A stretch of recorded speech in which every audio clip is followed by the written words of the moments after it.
এই মুহূর্তে এখানে দেখতে পাচ্ছি যে সাধারণ জনতা কিন্তু ডক্টর ইউনূসের বাসভবনের সামনে আন্দোলন করতেছে এবং তারা পুলিশের ব্যারিকেড ভেঙে ভিতরে ঢুকছে এবং তারা কিন্তু তাণ্ডব করতেছে। আওয়ামী লীগ ধৈর্য ধরতে ধরতে শেষ সীমায় পৌঁছে গেছে।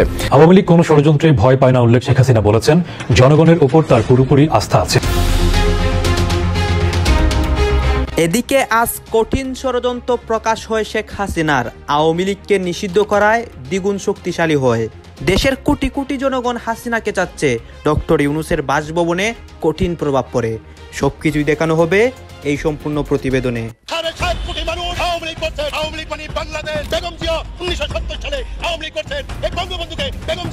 বলছে আমরা বাংলাদেশ সংবিধানটা বাতিল করে আমরা ওখানে আর্মি শাসন আনবো। তো অলরেডি তো আর্মি শাসন আছে, বিকজ প্রত্যেকটা ডিস্ট্রিক্টে আর্মি, বাংলাদেশ আর্মি লোক আছে।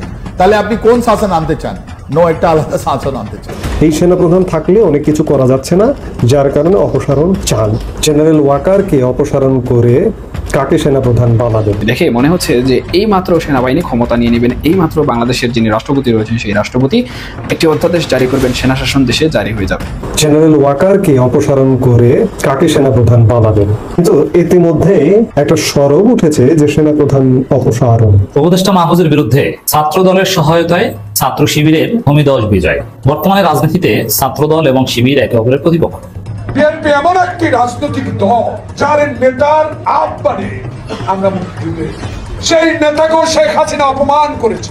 জগন্নাথ বিশ্ববিদ্যালয়ের সেই বোতল নিক্ষেপকারী শিক্ষার্থীর সাথে হাসিনা স্টাইলে নাটক করেছে উপদেষ্টা মাহফুজ আলম। নাটক করতে যে মুহূর্তের মধ্যেই ধরা পড়েছে।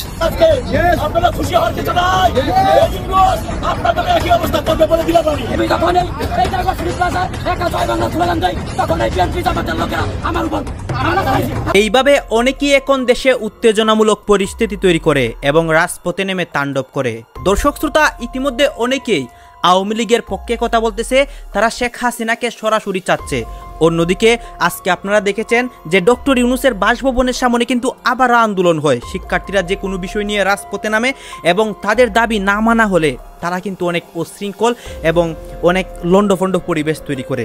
দর্শক শ্রোতা, দেশের রাজনৈতিক প্রেক্ষাপট এবং ক্ষমতার চেয়ারটি বিভিন্ন দিকে ঘুরপাক খাচ্ছে। কে বসবে ক্ষমতায় এবং এই বিষয়গুলো নিয়ে আন্তর্জাতিকভাবেও অনেক দেশ পরিকল্পনা করতেছে বাংলাদেশের মধ্যে ঝামেলা লাগানোর জন্য।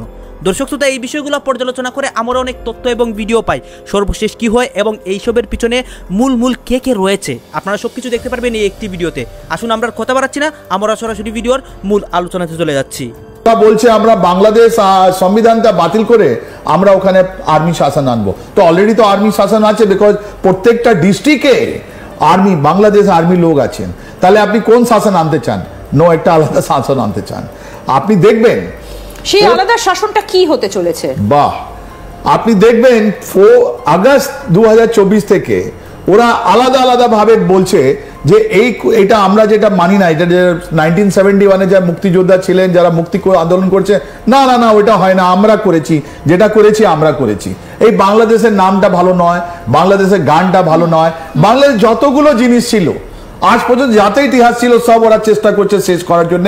ওদের টেক্সট বুক চেঞ্জ হয়ে যাচ্ছে, ওর গান চেঞ্জ হয়ে যাচ্ছে, ওদের সব টাকার নতুন ছাপিয়েছে, যতগুলো বঙ্গবন্ধু ছবি ছিল ওরা শেষ করে দিল, রাইট?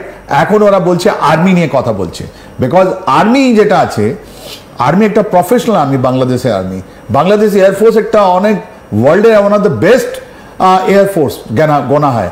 আপনি ওদের মুক্তিযোদ্ধাদের আপনি কাজটা দেখুন, ওই 3টে জাহাজ নিয়ে ওরা কত লড়েছে, ওরা ওখানে বাংলাদেশের এয়ারফোর্স, ওরা সব ওয়ার্ল্ডের সেরা লোক। বাংলাদেশের নেভি যেটা আছে আবার একটা অ্যানাদার ভেরি প্রফেশনাল নেভি, ওদের রেস্কিউ মিশন, তারপরে আপনার যতগুলো জায়গা যেটা ডিজাস্টার ম্যানেজমেন্ট, দারুণ। হয়তো ওদের ওয়েপন সিস্টেমগুলো ওদের চায়না আছে, কিন্তু ওদের যে মানুষগুলো আছে, ওদের যতগুলো লোক আছেন, সেলার বা এয়ারফোর্সে যারা পাইলট আছেন বা আর্মি যারা সৈনিক আছেন, one of the best in the world Bangladesh. এটা আমি আপনাকে খোলাখুলি বলছি, রাইট? কিন্তু এই আর্মি যেটা যারা আছে, যারাদের ইউএন মিশনের সব থেকে বড় জিনিস, ওরা এখন সব থেকে বড় ডেঞ্জার। কেন? যারা চেষ্টা করেছে, হিজবুত তাহির একটা পলিটিক্যাল ইসলাম আছে, ও চেষ্টা করেছিল এই আর্মির মধ্যে ঢোকার, আর ওরা ঢুকেছে, একটা মিস ইনফরমেশন দিল। ওদের যতগুলো এক্স সার্ভিসম্যান ছিল, ওরা ওদের পরিবার এই ভূঁইয়া মিলে আপনাদেরকে না, এটা তো ফাসিস্ট গভর্নমেন্ট আছে, কারাপ্ট গভর্নমেন্ট আছে, ওরা একটা মাহল তৈরি করলো যার মধ্যে প্রাইম মিনিস্টার শেখ হাসিনা ওয়াজেদকে ওখান থেকে ছেড়ে পালাতে হলো, রাইট? তো ওই আর্মি এখন এই প্রফেসর ইউনূসের যতগুলো প্ল্যান আছে, যতগুলো এজেন্ডা আছে, ওটা ইমপ্লিমেন্ট করা, ওটা কার্যন্বিত করবে, ওটা কাজে লাগাবে, ওর মধ্যে একটা অবস্টেকল দিচ্ছে। আর তার জন্য আর্মি নিয়ে কথা হচ্ছে।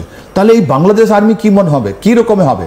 ওরা একটা ইসলামিক আর্মি তৈরি করতে চায়, মানে যেটা এতদিন ধরে ওরা চেয়ে আসছিল, যে সংবিধানটাকে বদলে দিয়ে জেনারেল ওয়াকারকে অপসারণ করে কাকে সেনাপ্রধান বানাবেন, এই প্রসঙ্গটি নিয়ে আপনাদের সামনে কথা বলবো। জেনারেল ওয়াকারুজ্জামান সেনাপ্রধান হিসেবে নিয়োজিত আছেন। গত বছর তিনি নিয়োগপ্রাপ্ত হয়েছেন 24শে জুন। তিনি 2027 সালের 23শে জুন পর্যন্ত সেনাপ্রধান হিসেবে দায়িত্ব পালন করবেন। তাকে 3 বছরের জন্য সেনাপ্রধান হিসেবে নিয়োগ দেওয়া হয়েছে। কিন্তু ইতিমধ্যে একটা সরব উঠেছে যে সেনাপ্রধান অপসারণ। বিশেষ করে দেশবিরোধী একটি গোষ্ঠী বেশ কিছুদিন যাবৎ আওয়াজ তুলে যাচ্ছে। আমি দেশ বিরোধী যদি বলি, পিনাকি ভট্টাচার্য তো এর মধ্যে একাধিক ভিডিওতেই বলেছেন যে জেনারেল ওয়াকারের অপসারণ চান, অপসারণ করতে হবে। পিনাকির কথায় অনেক কিছু চলে এখন। এই দেশটা শুধু ইউনূস চালাচ্ছে তা নয়, পিনাকিরাও চালায়। তো সেই জায়গায় সেনাপ্রধানের অপসারণ চান এবং জামাতপন্থীরা বর্তমান সেনাপ্রধানের অপসারণ চান। এই সেনাপ্রধান থাকলে অনেক কিছু করা যাচ্ছে না, যার কারণে অপসারণ চান। কিন্তু এই জামাতিদের সাথে, জঙ্গিদের সাথে যুক্ত হয়েছে এই মুহূর্তে প্রগতিবাদীদেরও একটি বিরাট অংশ। কিন্তু জেনারেল ওয়াকারুজ্জামানকে যদি অপসারণ করা হয়, আপনারা চান যদি যে অপসারণ করুক, সর্বস্তরে আওয়াজ তোলেন যদি অপসারণ করুক, তাহলে কি ঘটবে? তারপরে সেনাপ্রধান কে হবে? তারপরে সেনাপ্রধান যদি আমরা নিয়ম অনুযায়ী বলি, আইন অনুযায়ী বলি, তাহলে সেনাপ্রধানের সমব্যাস সেনাপ্রধান জেনারেল ওয়াকারুজ্জামান 13তম বিএমএ লং কোর্সের ছিলেন। তার ব্যাচমেট কিংবা তার 2-1 ব্যাচ পরের যারা ছিলেন তাদের, অর্থাৎ সিনিয়র যে লেফটেন্যান্ট জেনারেল যারা ছিলেন, lieutenant general Mujibur Rahman, lieutenant general Saiful Alam, lieutenant general Tabrez, তাদেরকে কিন্তু অবসরে পাঠিয়ে দেওয়া হয়েছে। অন্যান্য বাহিনীতেও অবসরে পাঠিয়ে দেওয়া হয়েছে, যেমন পুলিশ বাহিনীর সকল অতিরিক্ত আইজিপিকে অবসরে পাঠানো হয়েছে 5 আগস্ট ক্ষমতা পরিবর্তনের পরে। এমনিভাবে সেনাবাহিনীতে জেনারেল ওয়াকারুজ্জামানের পরে যারা ছিলেন তারা কিন্তু এখন নেই। তারপরে জেনারেল ওয়াকারুজ্জামানের কয়েক ব্যাচ পরে থেকে আছেন। যেমন যে নিয়ম অনুযায়ী যদি বলেন, জ্যেষ্ঠতার ভিত্তিতে যদি বলেন, জেনারেল ওয়াকারুজ্জামানের পরে যিনি সর্বজ্যেষ্ঠ তিনি হচ্ছেন লেফটেন্যান্ট জেনারেল মিজানুর রহমান শামীম। তিনি chief of general staff CGS হিসেবে এই মুহূর্তে কর্মরত আছেন। তিনি 17তম বিএমএ লং কোর্সের চাকরিতে ঢুকেছেন। তিনি সর্বজ্যেষ্ঠ। ধরুন জেনারেল ওয়াকারকে সরিয়ে দিলেন, জ্যেষ্ঠতার ভিত্তিতে যদি কাউকে সেনাপ্রধান করতে হয় তাহলে মিজানুর রহমান শামীমকে করতে হবে। এরপরে যারা আছেন তারা একবারে জুনিয়র। এই যে 5 আগস্ট সরকার পরিবর্তনের পরে 2জনকে লেফটেন্যান্ট জেনারেল করা হয়েছে। এছাড়া বাকি যে আর 2জন আছেন তারাও 1 বছর আগে লেফটেন্যান্ট জেনারেল হয়েছেন। যেমন লেফটেন্যান্ট জেনারেল মোহাম্মদ শাহিনুল হক, তিনি এনডিসি ন্যাশনাল ডিফেন্স কলেজের কমান্ড্যান্ট হিসেবে আছেন। তিনি 20তম বিএমএ লং কোর্সের। মিজানুর রহমান শামীমকে যদি না করা হয়, জ্যেষ্ঠতা যদি ডিঙ্গানো হয়, অনেক সময় সেনাবাহিনীতে এমন ঘটনাও ঘটেছে যে জ্যেষ্ঠতা ডিঙ্গিয়ে সেনাপ্রধান করা হয়েছে, তাহলে শামীমকে যদি পাস করেন তাহলে মোহাম্মদ শাহিনুল হককে সেনাপ্রধান করতে হবে। আওয়ামী লীগের কার্যক্রম নিষিদ্ধ করা হয়েছে বিচার শেষ হওয়ার আগ পর্যন্ত। বিচার কবে শেষ হবে সেটার তো আর গ্যারান্টি দেওয়া যায় না। বিচার কত বছর লাগবে এই বিচার শেষ হতে সেটা অনিশ্চিত। সুতরাং আওয়ামী লীগের কর্মকাণ্ড নিষিদ্ধই থাকবে যদি এই সরকার কন্টিনিউ করে অনেক দিন, তাহলে এই সরকারের আমলে সেই অবস্থায় আমরা দেখতে পাবো। এটা মোটামুটি ধরে নেওয়াই যায়। কিন্তু তারপরে আর একটা ব্যাপার নিয়ে আলোচনা এখন সব থেকে বেশি হচ্ছে, সেটা হচ্ছে যে জুলাই ঘোষণাপত্র এনসিপি থেকে দাবি করা হয়েছিল এবং সেই প্রেক্ষিতে সরকার ঘোষণা করেছিল যে 30 কার্য দিবসের মধ্যে জুলাই ঘোষণাপত্র দেয়া হবে। এদিকে এনসিপি থেকে আবারও দাবি করা হয়েছে, গতকালকে আমরা শুনেছি যে আগামী 26 দিনের মধ্যে যদি ঘোষণাপত্র দেয়া না হয় তাহলে আবারও রাজপথে নামা হবে, আবারও তারা রাজপথে নামবেন, এমন কথা তাদের পক্ষ থেকে বলা হয়েছে। আদতে এই জুলাই ঘোষণাপত্র দিলে কি হবে, এখানে কি আছে, কি চাইছে এনসিপি, এর ফলে কি এমন পরিবর্তন হবে বাংলাদেশের, নাকি এটার মাধ্যমে বাংলাদেশে ব্যাপক পরিবর্তনের পরিকল্পনা চলছে, কি আদতে হতে চলেছে। বলছিলাম জুলাই ঘোষণাপত্রের কথা, জুলাই ঘোষণাপত্র নিয়ে কথা হচ্ছে, কিন্তু এই ঘোষণাপত্র দিলে কি হবে, কোন পরিবর্তন হবে? জুলাই ঘোষণাপত্রের দাবি জানানো হয়েছে, আবার সেই ঘোষণাপত্রের খসড়াতে আসলে কি আছে। অনেকদিন আগে প্রথম আলো যে নিউজটা করেছিল গত এই বছরের 16ই জানুয়ারি, এই নিউজের স্ক্রিনশটটা আপনারা দেখে নিন, জুলাই অভ্যুত্থানের ঘোষণাপত্রের খসড়াই যা আছে, তখন প্রথম আলো কি লিখেছিল, চলুন খসড়াতে কি আছে একটু দেখে নেওয়া যাক। সেই খসড়াতে যেটা রয়েছে সেটা হচ্ছে যে এই ভূখণ্ডের মানুষের স্বাধীনতা অর্জনের জন্য যুগের পর যুগ সংগ্রামের প্রসঙ্গ তুলে ধরা হয়। পাকিস্তান আন্দোলনের মাধ্যমে ব্রিটিশ ঔপনিবেশিক শাসন থেকে 1947 সালে স্বাধীনতা অর্জন, 1971 সালে রক্তক্ষয়ী মুক্তিযুদ্ধের মাধ্যমে বাংলাদেশ স্বাধীন হওয়ার কথা তুলে ধরা হয়। অর্থাৎ পাকিস্তানের হয়ে যে 47-এ দেশভাগ, সেটাও তারা এই রাষ্ট্রের ঘোষণাপত্রে লিখতে চায়। সেখানে তাদের কি স্বার্থ, পাকিস্তান প্রসঙ্গ টেনে আনার কি স্বার্থ, কথায় কথায় 47 টেনে আনা, সেটা 71-কে ছোট করা কিংবা 71-এ মুক্তিযুদ্ধকে খাটো করার প্রয়াস কিনা, সেই প্রশ্ন কিন্তু আজীবন থাকছে। এরপরের বিভিন্ন প্রেক্ষাপট তুলে কিভাবে ছাত্র জনতার উত্তাল গণবিক্ষোভ গণ অভ্যুত্থানে রূপ নেয় এবং প্রধানমন্ত্রীর পদ থেকে শেখ হাসিনা পদত্যাগ করে ভারতে পালিয়ে যান, সেই প্রসঙ্গও রয়েছে জুলাই ঘোষণাপত্রের খসড়ায়। খসড়ায় বলা হয়, আমরা ছাত্র জনতা সেই অভিপ্রায় বলে আত্মমর্যাদা, সাম্য ও সামাজিক ন্যায় বিচারের যে আদর্শে মুক্তিযুদ্ধ পরিচালিত হয়েছে, সেই আদর্শ বাস্তবায়নের জন্য সার্বভৌম জনগোষ্ঠী হিসেবে নিজেদের সংগঠিত করিলাম। আমরা প্রহসনের নির্বাচনের মাধ্যমে গঠিত সংসদ ভেঙে দেওয়ার আহ্বান জানাচ্ছি এবং ছাত্র জনতার পক্ষ থেকে রাষ্ট্রের নিরাপত্তা, স্থিতিশীলতা ও অখণ্ডতা রক্ষার্থে ডক্টর মোহাম্মদ ইউনূসের নেতৃত্বে একটি অন্তর্বর্তীকালীন সরকার গঠনের আহ্বান জানালাম। আমরা সুশাসন ও সুষ্ঠু নির্বাচন ও ফ্যাসিবাদী ব্যবস্থার পুনরাবৃত্তি রোধ নিশ্চিত করার জন্য অন্তর্বর্তীকালীন সরকার প্রয়োজনীয় সংস্কার সম্পন্ন করবে, এই অভিপ্রায় ব্যক্ত করলাম। এখানে আরও বলা হয়েছে, আমরা ফ্যাসিবাদ ও স্বৈরাচারকে লালন করার দলিল 1972 সালের সংবিধান, অর্থাৎ 1972 সালে সংবিধান হচ্ছে ফ্যাসিবাদ এবং স্বৈর শাসককে নাকি লালন করে। 1972 সালের সংবিধান সংশোধন বা প্রয়োজনে বাতিল করার অভিপ্রায় ব্যক্ত করিলাম। সংবিধান বাতিল করতেও চায় তারা। আমরা জুলাই গণ অভ্যুত্থানকালে ফ্যাসিস্ট আওয়ামী লীগ সরকার কর্তৃক সংগঠিত গণহত্যা ও মানবতাবিরোধী অপরাধ ও রাষ্ট্রীয় সম্পত্তি লুটপাটের অপরাধগুলোর উপযুক্ত বিচার করা হবে, এই অভিপ্রায় ব্যক্ত করিলাম। এতে আরও বলা হয়, আমরা এই ঘোষণা প্রদান করলাম যে 72 এবং 1-11 কালে রাজনৈতিক বন্দোবস্তের পরিবর্তন ঘটানোর জন্য আমাদের একটি নতুন জনতন্ত্র রিপাবলিক প্রয়োজন। অর্থাৎ 1972 সালের সংবিধান বাদ দিয়ে নতুন জনতন্ত্র তৈরি করতে চাই, অর্থাৎ বাংলাদেশের নাম পরিবর্তনের আভাস রয়েছে এখানে, যা রাষ্ট্রের সকল ধরনের নিপীড়ন, শোষণ, বৈষম্যের অবসান ঘটাবে এবং এদেশের তরুণ সমাজের প্রত্যাশাকে ধারণ করতে পারবে।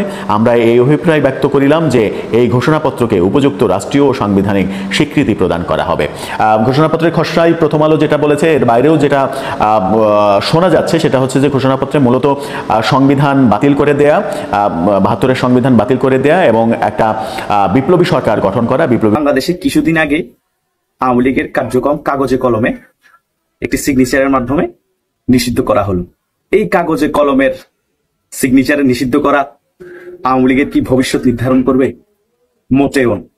কারণ বাংলাদেশের মানুষ নিষিদ্ধ জিনিসের প্রতি একটু আসক্ত বেশি। কেন জানেন? কারণ আওয়ামী লীগের কার্যক্রম যদি নিষিদ্ধ করা না হতো, আওয়ামী লীগ বিভিন্ন জায়গায় যদি বিক্ষোভ মিছিল কোনো প্রোগ্রাম করতো, এটা নর্মাল মনে হতো, মানুষ তেমন অ্যাট্রাকশন থাকতো না। আর এখন যখন আওয়ামী লীগের কার্যক্রম নিষিদ্ধ করা হয়ে গিয়েছে, আওয়ামী লীগ প্রত্যন্ত গ্রামেও যদি 3-4 জন নিয়ে ঝটিকা মিছিল করে, তখন বলবে নিষিদ্ধ কার্যক্রম আওয়ামী লীগের কোথায় ঝটিকা মিছিল করেছে, একটু দেখিত। এই আকর্ষণটাই আওয়ামী লীগকে আরো শক্তিশালী করে তুলবে এবং আওয়ামী লীগের জনপ্রিয়তা আরো 10 গুণ বাড়িয়ে তুলবে। অলরেডি আওয়ামী লীগের জনপ্রিয়তা আগের থেকেও বৃদ্ধি পেয়েছে একমাত্র এই নিষিদ্ধ খেলার কারণে। ডক্টর ইউনূস কোনোভাবেই এই জনপ্রিয়তা থামাতে পারবে না। এই জনপ্রিয়তা থামাতে না পেরে বিভিন্ন ধরনের ইস্যু ক্রিয়েট করে শাহবাগের মধ্যে পাতানো আন্দোলন করানো হচ্ছে, তারপর যমুনার সামনে পাতানো আন্দোলন করা হচ্ছে, জনগণকে এসবে ব্যতিব্যস্ত রাখার চেষ্টা করছে। কিন্তু জনপ্রিয়তা তো আওয়ামী লীগের ভাটা পড়ছে না। আর সবচেয়ে গুরুত্বপূর্ণ বিষয় হচ্ছে, আগে এই সকল কথিত সমন্বয়ক এনসিপির নেতারা ডাক দিলে হাজারে হাজারে মানুষ রাস্তায় নেমে আসতো। এখন আওয়ামী লীগের বিপক্ষ ডাক দিলে মানুষ নেমে আসে না। এবং আওয়ামী লীগকে যে নিষিদ্ধ করার জন্য তারা যে পাতানো আন্দোলন করেছে, সেখানের মধ্যে হিজবুতি, হেফাজতি, অন্যান্য কিছু জঙ্গি সংগঠনের লোক ছিল, কিন্তু সাধারণ জনগণ কেউ ছিল না। যেখানে লাখ লাখ মানুষ হওয়ার কথা সেখানে হাজারের মতো মানুষ হয়নি, সাংবাদিক ছিল অর্ধেক। আওয়ামী লীগের, ছাত্রলীগের ইউনিয়ন পর্যায়ের নেতারা কর্মী এর থেকেও বেশি থাকে। সকল কিছু আপনারা চিন্তা করলে বুঝতে পারবেন আওয়ামী লীগ এত কোণঠাসা থাকার পরও, অনেক নেতা বিদেশে পালিয়ে যাওয়ার পরও, অনেকে মামলা জর্জরিত হওয়ার পরও আওয়ামী লীগের ব্যাপারটা এখনো বাংলাদেশে প্রাসঙ্গিক। অপ্রাসঙ্গিক কোনোভাবেই করতে পারতেছে না, এটাই তাদের ব্যর্থতা, এটাই তাদের কষ্টের কারণ। কারণ এত কিছু করার পরও আওয়ামী লীগ মাঠে নামতে পারতেছে না, নিষিদ্ধ করলাম কার্যক্রম, আওয়ামী লীগের অনেক নেতা জেলে, অনেকে পালাতক, কর্মীদের অবস্থা খারাপ, তারপরে আওয়ামী লীগ কেন প্রাসঙ্গিক থাকবে টকশোর মধ্যে? তারপরে কেন আওয়ামী লীগ নিয়ে আলোচনা হবে? কতজনের মুখ বন্ধ করতে পারবে? কত কর্মীকে জেলে ঢুকাতে পারবে? বাংলাদেশে 1 লক্ষর বেশি হাজুদি কয়েদি রাখার জায়গা নাই। সারা বাংলাদেশে 8 কোটি 8.5 কোটি আওয়ামী লীগের সমর্থনকারী আছে। জেলের মধ্যে কি জায়গা করতে পারবে? করতে পারবে না। তাহলে হাজারে হাজারে আপনার জেল তৈরি করতে হবে। বাংলাদেশের মধ্যে এত জেল তৈরি করার কোনো অবস্থা আছে? অবস্থা নাই। তাহলে এই আওয়ামী লীগের আদর্শকে, এই আওয়ামী লীগের অনুভূতিকে এরা কোনোভাবেই থামাতে পারবে না। বরং বেশি প্রেশার ক্রিয়েট করলে, দেয়ালে পিঠ থেকে গেলে পাল্টা রিয়েকশন হবে। আর সেই পাল্টা রিয়েকশন 5 আগস্ট কি ভয়াবহ পরিস্থিতি হয়েছে তার থেকে 10 গুণ ভয়াবহ পরিস্থিতি হবে। সেই দিকেই কিন্তু ধাবিত হচ্ছে দেশ। কারণ গোলাম মাওলা রনি 3য় মাত্রায় বলেই দিয়েছে যে যমুনা যারা থাকে তাদের ভবিষ্যৎ কিন্তু ভালো হয় না। ফখরুদ্দিনের কি অবস্থা হয়েছে, লতিফ সিদ্দিকীর কি অবস্থা হয়েছে, লতিফুর রহমানের কি অবস্থা হয়েছে, এটা বাস্তবতা। শনিদশা নাকি এ সরকারের উপর ভর করে আছে, আসলেই কিন্তু শনিদশা ভর করে আছে। আওয়ামী লীগকে ঠেকাতে না পেরে এই সরকার এখন বিভিন্ন ধরনের পাতাল আন্দোলন সৃষ্টি করতেছে। আর বিভিন্ন ধরনের পাতাল আন্দোলন সৃষ্টি করে এদিকে ভিজি রেখে ওইদিকে ক্ষমতায় থাকার জন্য আমেরিকাকে বন্দর দিয়ে দিবে, পার্বত্য চট্টগ্রামের কিছু অংশ দিয়ে দেওয়ার জন্য বসে আছে, করিডোর দিয়ে দিচ্ছে।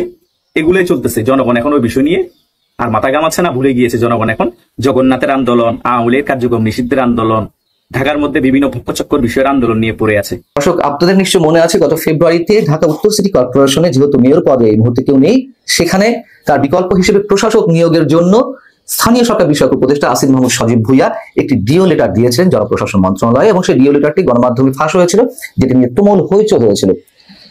সেটি তো একটা গল্প। এখন যেটি জানা যাচ্ছে, তার নিয়োগকৃত সেই প্রশাসক মোহাম্মদ এজাজ দেশের একটি গোয়েন্দা প্রতিবেদন ফাঁস হয়েছে, যেটি বলছে মোহাম্মদ এজাজ দেশের নিষিদ্ধ ঘোষিত জঙ্গি সংগঠন হিজবুত তাহরির অন্যতম শীর্ষ নেতা। এবং মোহাম্মদ এজাজকে নিয়োগের জন্য একজন নারী উপদেষ্টা বেশ তৎপর ছিলেন। তার সুপারিশে এবং আসিফ মাহমুদ সজীব ভুইয়া উদ্যোগী হয়ে মোহাম্মদ এজাজকে ঢাকা সিটি কর্পোরেশন, উত্তর সিটি কর্পোরেশনের প্রশাসক পদে নিয়োগ দেওয়া হয়। এবং এই যে গোয়েন্দা প্রতিবেদনটি, এটি আবার ফাঁস করেছেন আন্তর্জাতিক গণমাধ্যম আল জাজিরার অনুসন্ধানী দলের অন্যতম সদস্য জুলকারনাইন সায়ের।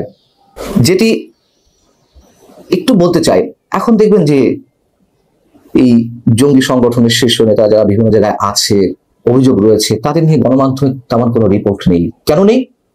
মবের ভয়ে। এরই মধ্যে বেশ কয়েকটি গণমাধ্যম মবের শিকার হয়েছে, যেগুলো ভাঙচুর করার জন্য তারা উদ্যোগী হয়েছিলেন। সে যাক, এখন জুলকারনাইন সায়ের যেটি বলছেন যে বর্তমান অন্তর্বর্তী সরকারের অভ্যন্তরে যেন আরেকটি ছায়া সরকার পরিচালিত হচ্ছে, যার অগ্রভাগে রয়েছেন অন্তত 6 জন ব্যক্তি বেশ সুকৌশল এবং সরকারের ভেতরে প্রবেশ করেছে। মোহাম্মদ এজাজ সম্পর্কে একটি জাতীয় গোয়েন্দা সংস্থা বা স্পেশাল ব্রাঞ্চ পুলিশের তারা যে প্রতিবেদনটি দিয়েছে, যেটি ফাঁস হয়েছে, সেটিতে যা বলা হচ্ছে, মোহাম্মদ এজাজ 2002 সাল থেকে হিজবুত তাহরির কর্মকাণ্ডের সঙ্গে জড়িয়ে পড়েন এবং কমপক্ষে 2 বার তিনি পুলিশের হাতে আটক হন। ছাত্র জীবনে তিনি ছাত্র শিবিরের সঙ্গে যুক্ত ছিলেন। 2024 সালের 3রা সেপ্টেম্বর স্পেশাল ব্রাঞ্চের একটি রিপোর্ট অনুযায়ী এখানে যা বলা হচ্ছে যে হিজবুত তাহরির বাংলাদেশের শীর্ষ নেতাদের তালিকায় মোহাম্মদ এজাজের অবস্থান ছিল 5 নম্বরে।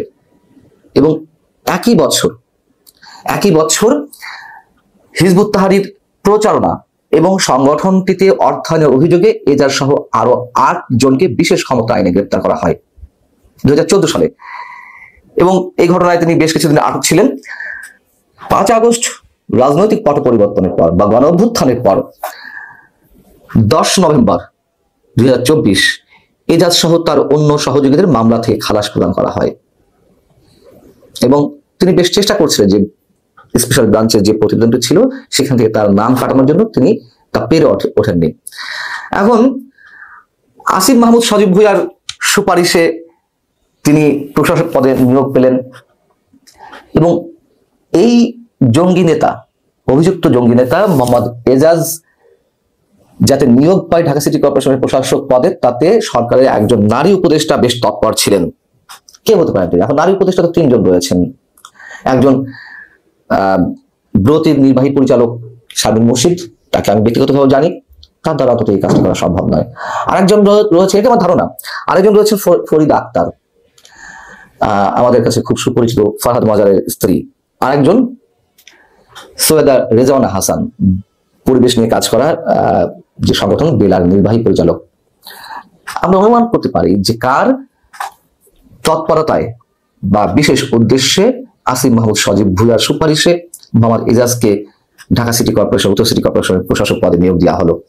এখন যখন আসিফ মাহমুদ সজীব ভুঁইয়ার সুপারিশকৃত চিঠি বা ডিও লেটারটি ফাঁস হয়েছিল, তখন তিনি কিন্তু সেটি অস্বীকার করেননি, বরং অস্বীকার না করে তিনি কৌশলের আশ্রয় নিয়েছিলেন। তিনি সাংবাদিকদের কি বলেছিলেন যে আসলে উত্তর সিটি কর্পোরেশনের নিয়োগটা তো এই মন্ত্রণালয় থেকে দেওয়া হয়, অর্থাৎ তার স্থানীয় সরকার মন্ত্রণালয়, এবং ডিওটা একটা অফিসিয়াল প্রসেস। যে কোনো মন্ত্রণালয় যদি জনপ্রশাসন থেকে কাউকে আনতে চায় বা কাউকে নিয়োগ দিতে চায়, সেই ক্ষেত্রে ডিও প্রদান করা হয়ে থাকে। খুব ভালো কথা। জগন্নাথ বিশ্ববিদ্যালয়ের সেই বোতল নিক্ষেপকারী শিক্ষার্থীর সাথে হাসিনা স্টাইলে নাটক করেছে উপদেষ্টা মাহফুজ আলম, এবং সেই নাটক করতে যে মুহূর্তের মধ্যেই ধরা পড়েছে। দর্শক, মাহফুজ এত সহজে পার পাবে বলে মনে হচ্ছে না। বিতর্ক মাহফুজ আলমের পিছু ছাড়ছে না। এদিকে প্রকাশ্যে শিবিরকে হুমকি দিয়ে, আমির তো আঘাত করার হুমকি দিয়ে মাহফুজ আলম শপথ লঙ্ঘন করেছেন, এই দ্বিতীয়বারের মতো, তৃতীয়বারের মতো, মানে বারবার রিপিটেডলি শপথ লঙ্ঘন। আমরা একদম আর্টিকেল ধরে ধরে দেখিয়েছি যে কিভাবে তিনি শপথ লঙ্ঘন করেছেন। এরপরে তার উপর বোতল নিক্ষেপ করা হলো। আমরা প্রতিবাদ জানিয়েছি, নিন্দা জানিয়েছি, এখনো নিন্দা জানি। বোতল নিক্ষেপ করাটা একদম ঠিক হয়নি, কিন্তু মাহফুজ এতটাই জনধিকৃত এবং ঘৃণিত পাত্র এখন যে বোতল নিক্ষেপ করার যে বিষয়টা, সেই বোতল নিক্ষেপ কারী রীতিমতো জনগণের কাছে হিরো হয়ে গিয়েছে। কারণ আমরা দেখেছি উপস্থাপিকা দীপ্তি চৌধুরীও স্লোগান দিয়েছেন, বোতল না মুলা। চিন্তা করেছেন? এর মানে মাহফুজকে কেউ গুনছে না। বোতল নিক্ষেপ খেলা অনুষ্ঠিত হয়েছে রাজপথে, যমুনার সামনে আশেপাশে, এবং বোতল অভিনয় হয়েছে। এতটা জনধিকৃত পর্যায়ে মাহফুজ চলে গিয়েছে। তারপরে মাহফুজ দেখলেন যে এটা নিয়ে বাড়াবাড়ি করলে আমার অবস্থা 12টা বেজে যাবে। তারপর নাটকের স্ক্রিপ্ট সাজালেন। কি করতে চেয়েছিল আমি বলি শুনেন। মাহফুজ চরম প্রতিহিংসা পরায়ণ, প্রতিশোধ পরায়ণ। এই প্রতিহিংসা পরায়ণ এবং প্রতিশোধ পরায়ণতা নিয়ে উপদেষ্টা পদে থাকা যায় না।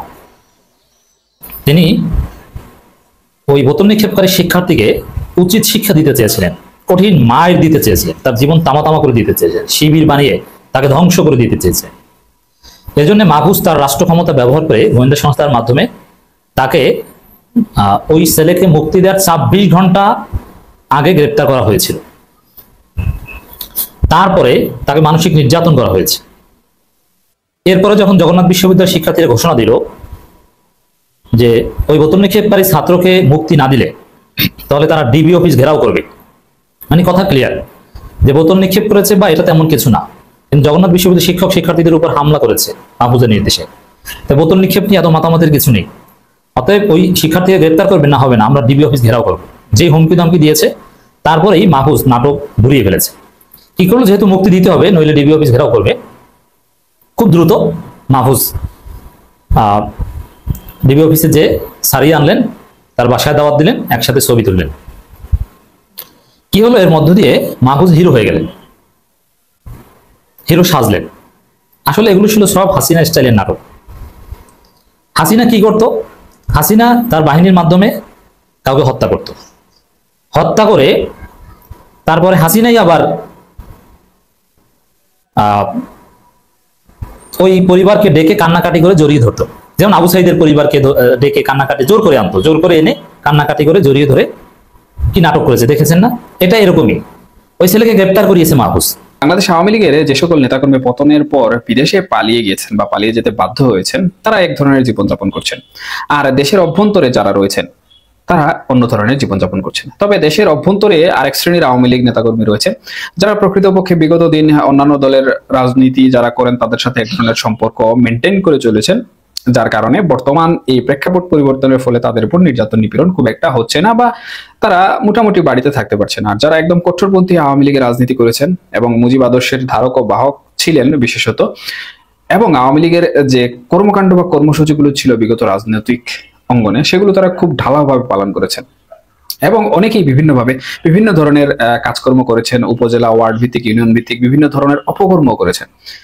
সব মিলিয়ে, অর্থাৎ ভালো মন্দ সব মিলিয়ে এই যে একনিষ্ঠ যে সকল নেতাকর্মীগুলো রয়েছেন, তারা সব থেকে দুরবস্থায় বর্তমানে বাংলাদেশের যে পরিস্থিতি, সেই পরিস্থিতিতে বসবাস করছেন। এমনকি অনেকে বেশ কিছু মামলা মাথার উপর নিয়ে কিন্তু ফেরারি হয়ে ঘুরে বেড়াচ্ছে। আবার অনেকে বিভিন্ন ধরনের মব জাস্টিস বা রাজনৈতিক যে প্রতিহিংসা রয়েছে বাংলাদেশে চলমান, সেই রাজনৈতিক প্রতিহিংসার শিকারও হয়েছে, কেউ বা মব কিলিং এর শিকার হয়েছেন। যাই হোক, এর পাশাপাশি আরো যে বিষয়গুলো রয়েছে সেটি হচ্ছে, কেউ কিন্তু তাদের বসত বাড়িতে এই যে দীর্ঘ এত মাস অতিবাহিত হয়ে গেল, অনেক নেতাকর্মী এরকম রয়েছেন যে তারা তাদের যে বাড়ি রয়েছে, বাড়িঘর রয়েছে, সেই বাড়িঘরেও কিন্তু ফিরতে পারছেন না। বিভিন্ন কারণে এর আনুষঙ্গিক বিভিন্ন বিষয়বস্তু রয়েছে, মামলা মোকদ্দমা থেকে শুরু করে রাজনৈতিক প্রতিহিংসা সহ মব কিলিং, মব জাস্টিস ইত্যাদি ইত্যাদি বিষয়। এই যে বিষয়টি, এই বিষয়টি প্রকৃতপক্ষে আসলে আওয়ামী লীগের শীর্ষস্থানীয় পর্যায়ে নেতাকর্মীরা কিভাবে দেখছেন এবং তারা এই বিষয়ে আসলে কি পদক্ষেপ নিবেন, এটি নিয়ে কিন্তু আওয়ামী লীগের এই সকল তৃণমূল নেতাকর্মীরা চিন্তিত। একইভাবে তারা বিভিন্ন বিষয় নিয়ে হতাশ, যেহেতু আমি বলেছি তাদের অবস্থান, তারা কি করছেন না করছেন।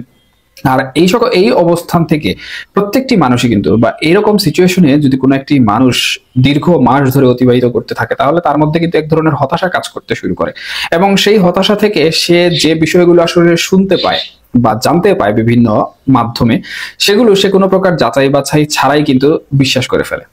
এবং এই যে বিশ্বাস করার ঘটনাটি, সেই বিশ্বাস করার ঘটনাটি যদি প্রকৃতপক্ষে না ঘটে, তাহলে কিন্তু সে আরো বেশি ট্রমায় চলে যায়, আরো বেশি হতাশ হয়ে পড়ে। যেমন ধরুন, গাইজ আপনারা তো দেখলেন এখানে কি কথা হচ্ছে, অনেকেই কিন্তু অনেক কথা বলতেছে, অনেকে আলোচনা করতেছে, অনেকে সমালোচনা করতেছে দেশের বিভিন্ন অবস্থা এবং দেশের বিভিন্ন পরিস্থিতি নিয়ে সবাই সবার মন্তব্য প্রকাশ করে, এবং তাদের মন্তব্যগুলো দেখে আমরা অনেক কিছু বুঝতে পারি। দর্শক শ্রোতা, এখানে কিন্তু বিশেষ করে আওয়ামী লীগের বিভিন্ন ইস্যু এবং বিভিন্ন বিষয় নিয়ে কথা হয়। দর্শক শ্রোতা, ডক্টর ইউনূসকে নিয়ে বিষয় বিশেষ করে মানে অনেক কথা হয় যে ডক্টর ইউনূসের বিপক্ষে অনেকে কথা বলে। গাইজ আসলে ডক্টর ইউনূস আমাদের দেশে এসেছেন ভালো কাজ করার জন্য, তিনি আমাদের দেশটাকে সামনে এগিয়ে নিয়ে যাচ্ছেন এবং আমাদের দেশের মধ্যে অনেক উন্নয়ন করতেছেন, তাকে নিয়ে কী কথা হয়। গাইজ এই বিষয়গুলোর সাথে আপনারা একমত নাকি দ্বিমত পোষণ করতেছেন, এইটা আপনারা অবশ্যই কমেন্ট বক্সে লিখে যাবেন। আর হ্যাঁ, তখন আপনাদেরকে আমরা যা কিছু দেখিয়েছি সব কিছু আমরা সোশ্যাল মিডিয়া থেকে সংগ্রহ করেছি, এখানে আমাদের নিজস্ব কোনো মন্তব্য নেই বা নিজস্ব কোনো সিদ্ধান্ত নেই। সর্বশেষ আপনাদের কাছে আমাদের একটা রিকোয়েস্ট থাকবে, আপনারা যদি বাংলাদেশের একজন আদর্শ জনগণ হয়ে থাকেন, তাহলে প্লিজ আমাদের চ্যানেলটি সাবস্ক্রাইব করবেন এবং পাশে থাকা বেল বাটনটি বাজাবেন, এবং আগে থেকে যারা সাবস্ক্রাইব করে রেখেছেন তাদেরকে আমাদের পক্ষ থেকে অসংখ্য ধন্যবাদ।